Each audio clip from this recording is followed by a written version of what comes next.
Hi friends, welcome to Healthy Cooking Channel. இந்த வீடியோல நம்ம இன்னைக்கு சுவையான கருப்பு கவுனி அரிசி சந்தவம் கொங்கு ஸ்பெஷல் சந்தவம் எப்படி செய்யலாம்னு பார்க்கலாம். இனிப்புல எப்படி பரிமாறலாம், காரமா எப்படி பரிமாறலாம்ன்றது இந்த வீடியோல பார்க்கலாம். நல்ல பூ போல சாஃப்ட்டா எப்படி நம்ம கருப்பு கவுனி அரிசி பயன்படுத்தி சந்தவம் செய்ய போறோம் இந்த வீடியோல பார்க்க போறோம். வாங்க வீடியோக்குள்ள போலாம். மிக்சிங் பவுல்ல 2 கப் அளவுக்கு கருப்பு கவுனி அரிசி எடுத்துக்கோங்க. எந்த கப்ல கருப்பு கவுனி அரிசி எடுத்துக்கிட்டீங்களோ அதே கப்ல 2 கப் அளவுக்கு புழுங்கல் அரிசி இல்லனா இட்லி அரிசி எடுத்துக்கலாம். எடுத்துட்டு நல்லா கழுவிட்டு 6 ல இருந்து 7 மணி நேரம் கண்டிப்பா ஊறணும். இல்லனா நைட் ஃபுல்லா கூட ஊற வச்சுக்கலாம். நல்லா கழுவிட்டு ஊற வச்சு எடுத்துக்கோங்க.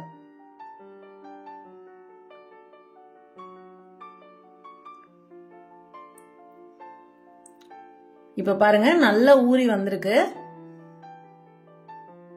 நான் 7 மணி நேரம் கழிச்சு காமிச்சிருக்கேன்.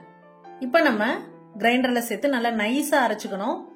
அரைக்கும் போதே 1 டேபிள் ஸ்பூன் அளவுக்கு கல்லுப்பு சேர்த்துக்கலாம். 1 கிலோ ரெண்டும், அதாவது கருப்பு கவுனி அரிசியும் இட்லி அரிசியும் சேர்த்து 1 கிலோ அளவுக்கு இன்னைக்கு நம்ம அரைச்சு எடுத்திருக்கோம். அதுக்கான மாவு இவ்வளவு கிடைக்கும். மாவு எந்த அளவுக்கு நம்ம திக்கா அரைக்கிறோமோ அந்த அளவுக்கு நமக்கு சந்தவும் சாஃப்டா கிடைக்கும். இப்ப அதை இட்லி தட்டுல சேர்த்து நல்லா வேக வச்சு எடுத்துக்கணும். 20 ல இருந்து 25 நிமிஷம் வேக வச்சு எடுத்துக்கணும்.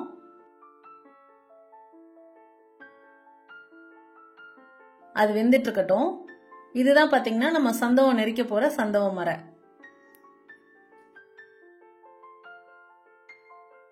கொங்கு பெல்ட்ல இருக்க ஃப்ரெண்ட்ஸ் எல்லாத்துக்கும் இந்த சந்தவம் மர பத்தி தெரிஞ்சிருக்கும். நிறைய பேருக்கு தெரியாம இருக்கும். அவங்களுக்காக தான் இந்த கிளிப்பிங்ஸ். இதுலதான் நம்ம இப்போ சந்தவம் நெரிக்க போறோம். இப்போ இட்லி வெந்துருச்சு அப்படின்னா இதுல போட்டு நெரிக்கிறது எப்படின்னு பார்க்கலாம். 25 நிமிஷம் கழிச்சு நான் உங்களுக்கு காமிச்சிருக்கேன். நல்ல வெந்து வந்திருக்கு. சப்போஸ் உங்களுக்கு மாவு திக்கா கிடைக்கல அப்படின்னா நீங்க இட்லி மாதிரி கூட ஊத்தி எடுத்துக்கோங்க.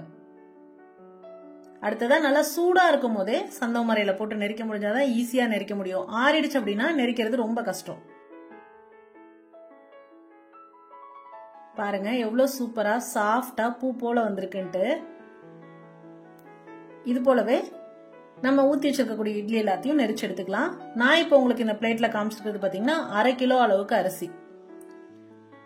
நான் ஊற வச்ச அரிசி குவான்டிட்டி 1 கிலோ இருக்கும். அதுல பாதி மட்டும் நான் எடுத்து இன்னைக்கு சந்தவம் நெரிச்சிருக்கேன். மீதி நம்ம புளிக்க வைக்காம ஃப்ரிட்ஜ்ல ஸ்டோர் பண்ணிட்டோம் அப்படின்னா 2 டேஸ்க்குள்ள யூஸ் பண்ணிக்கலாம். அவ்வளவுதான் ஃப்ரெண்ட்ஸ், கருப்பு கவுனி அரிசி பயன்படுத்தி எப்படி சுவையான சந்தவம் நல்லா சாஃப்டா செய்யலாம்னு பார்த்தோம். தேங்காய் பால் விட்டு சர்வ் பண்ணலாம். இல்லனா வாழைப்பழம், நெய், நாட்டு சக்கரை போட்டு சர்வ் பண்ணலாம். இல்லனா பாகு, சக்கரை பாகு எடுத்து நம்ம அது கூட சர்வ் பண்ணலாம். இனிப்புக்கு இந்த மாதிரி சர்வ் பண்ணிடலாம். காரம்னு பாத்தீங்கன்னா வெள்ளை குருமா, தேங்காய் சட்னி வச்சு பரிமாறலாம். அது மட்டும் இல்ல, நம்ம தக்காளி பிளேவர் பிடிக்கும்னா தக்காளி போட்டுட்டு தாளிச்சுக்கலாம். லெமன் பிளேவர் பிடிக்கும் அப்படின்னா லெமன் போட்டு தாளிச்சுக்கலாம். எந்த மாதிரி நமக்கு டேஸ்ட் பிடிக்குமோ அந்த மாதிரி தாளிச்சும் பரிமாறலாம். ட்ரை பண்ணி பார்த்துருங்களா கமெண்ட் மறக்காம சொல்லுங்க ஃப்ரெண்ட்ஸ். இது போன்ற ஹெல்தி ரெசிபிஸ்க்கு மறக்காம ஹெல்தி குக்கிங் சேனலை சப்ஸ்கிரைப் பண்ணுங்க. இந்த வீடியோ உங்களுக்கு பிடிச்சிருந்தா லைக் பண்ணுங்க, ஷேர் பண்ணுங்க, கமெண்ட் பண்ணுங்க. தேங்க்ஸ் ஃபார் வாட்சிங்.